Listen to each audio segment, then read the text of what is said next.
এই যে সবার উদ্ধার হবে, তবে একদিন সেই পতিত পাবনী গঙ্গা প্রভুকে প্রশ্ন করলেন, প্রভু আমার বুকে তো অনেক পাপী, এই যে উদ্ধার হবে, পাপীদের পাপের ভার আমি গ্রহণ করে নিতেছি, কিন্তু আমার উদ্ধার কিভাবে? হে পতিত পাবনী গঙ্গা, তোমার উদ্ধার আছে, কেমন করে আমার উদ্ধার? যদি তোমার এই গঙ্গার জলে যদি একজন শুদ্ধ কৃষ্ণ ভক্ত বৈষ্ণব যদি তোমার এই বুকে স্নান করেন, তুমি পতিত পাবনী গঙ্গা, তুমি সেই দিন উদ্ধার হয়ে যাবে।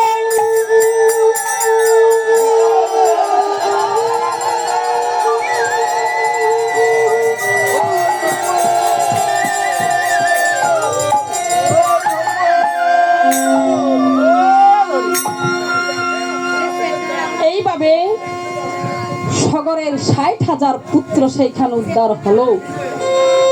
আর যখন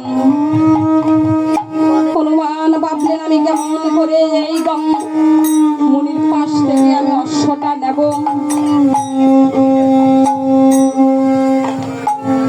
তখন ভাবলেন আমি যদি আমার এই প্রভুর অশ্বটা যদি না নিয়ে আমার প্রভুর দেহ থেকে পাপ মোচন হবে না,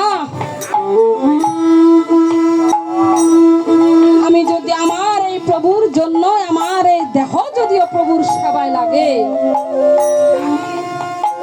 তাহলে আমি যদি এখানে প্রাণ চলে যায়, তাহলে আমার এই জন্ম আমার সফল হবে।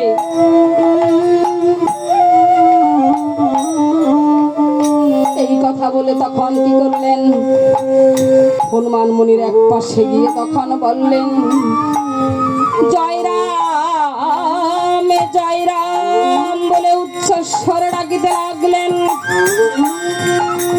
আর রাম নামের ধ্বনিতে মুনির সেইখানে ধ্যান ভঙ্গ হইয়া গেল। ধ্যান ভঙ্গ হইয়া মুনি ঠাকুর তখন ভাবতে লাগলেন, এই পাতালপুরে এসে আমাকে এমন সুমধুর রাম নাম কে শোনালো, এমন পরম ভক্তের আমি চরণ কেমন করে দর্শন করব, কে আমাকে এমন সুমধুর রাম নাম শোনালো, যেই রাম নাম ছিল ক্ষীরদে অনন্ত সজ্জায়, এই যে দেবতাদের আরাধনায় একজনে ৪ অংশ হইয়া তারা এই যে দশরথের ঘরে তারা অবতীর্ণ হয়েছে।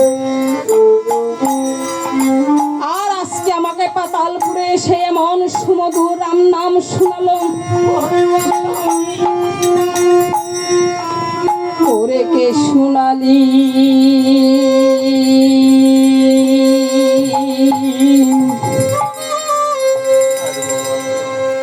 ও রামের নাম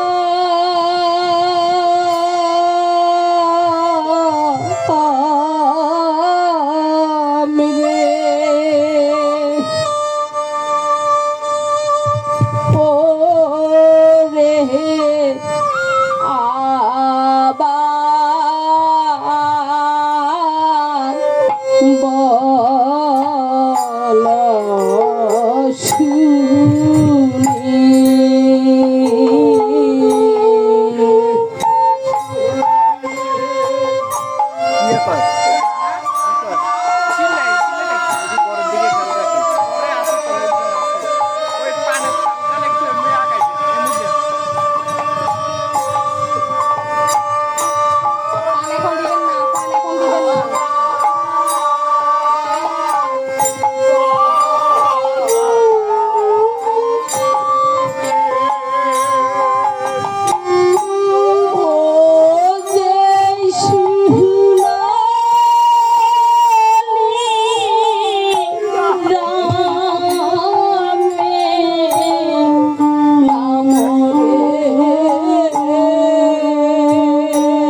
রে